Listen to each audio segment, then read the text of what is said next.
What's up, BookTube? So today we're going to be talking about one of my absolute favorite authors, Neal Shusterman. So I'm going to go through all of his young adult fiction. I know that he's coming out with a middle grade series as well, but we're just going to go through all of the ones that I currently have and why I enjoyed them so much. So first off, that I completely forgot to add to the stack as I was showing it, is going to be Unwind. This is the first book that I ever read from him. I read it in freshman year of high school. We actually got free copies.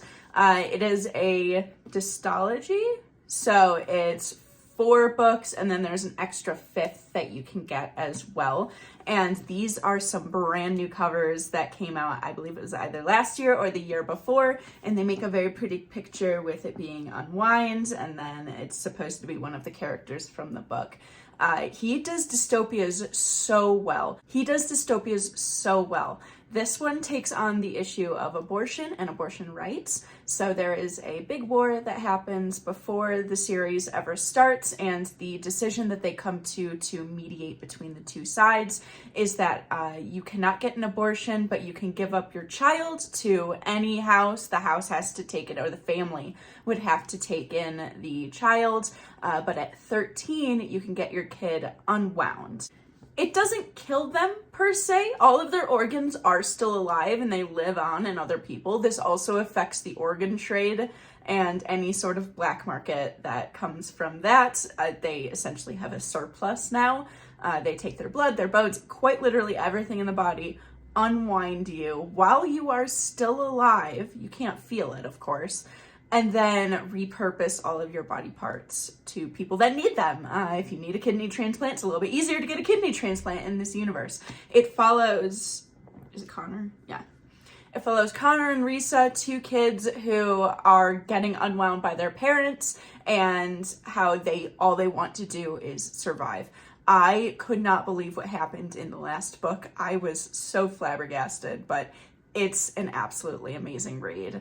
Before I move on to the obvious one that everyone is waiting for, I'm going to talk about his standalone novel, Game Changer. This is probably my least favorite out of all of the works that he had. Not that because it was bad, but because it just didn't stick with me like the other ones did. This one takes on a whole bunch of issues. So it follows Ash, who can essentially reality jump by getting hit in football. And so it changes his reality just a little bit, but in other ways, it changes it so drastically. I believe the first jump he makes is he is actually gay and comes out in the series. And so he's got to find out how to get back to his original reality. It's a great standalone. If you just want something that's quick and easy, I do suggest it. Next up is the obvious one. It is Scythe.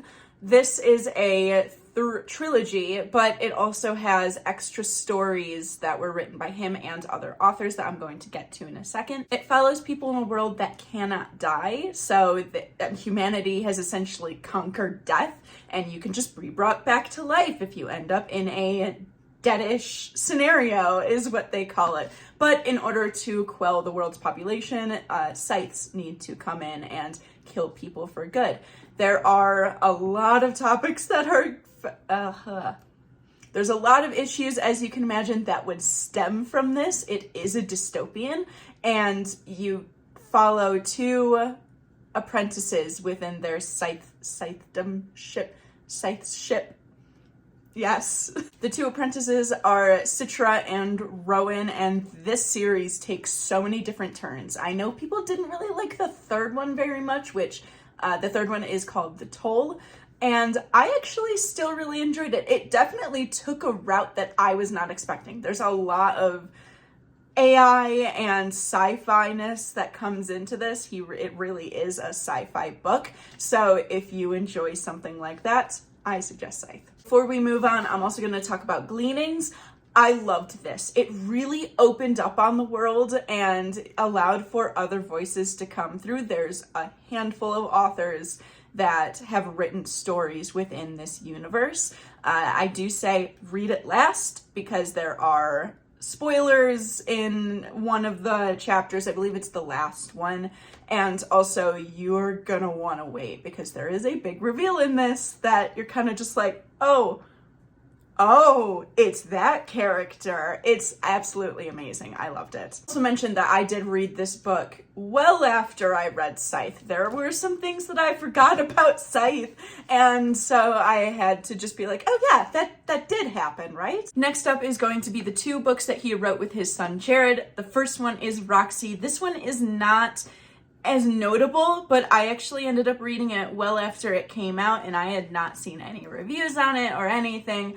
I did still very much enjoy it, but you need to be in the right headspace to read this. So it follows a brother and a sister and their spiral and downfall into the world of drugs and narcotics, especially opioids. It also follows a characterization of the drugs themselves. Addie is Adderall, Roxy is Oxycontin, if I'm right. I believe so. But it really does show how easy it is to get addicted to drugs. And it's from 2 characters that you wouldn't think would get addicted, especially one of them. You think the other one is going to spiral into the downfall a lot faster than the other one. And it's wild. It's a trip. Next up is going to be probably my favorite one that him and his son wrote. That is going to be Dry. It takes place in a modern-ish, not too far in the distant future California, and it lets you know what happens when the water runs out.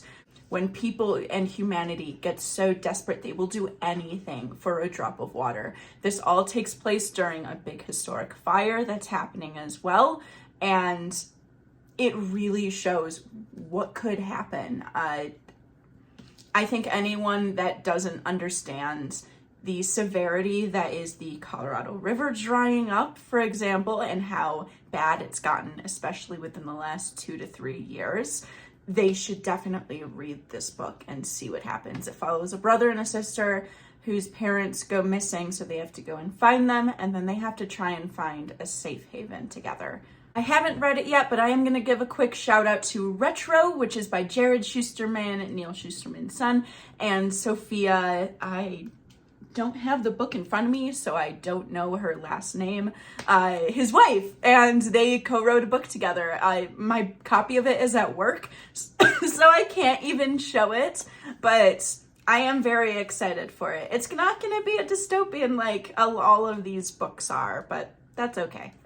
That was my take on Neal Shusterman. If you enjoyed this, go ahead and give it a like. Comment down below what your favorite Neal Shusterman book is, and if I may have sold you on ones that you haven't read. I am active on TikTok, Instagram, and Twitter, so go ahead and check my link tree down below to go and follow those. And I hope to see you guys out there.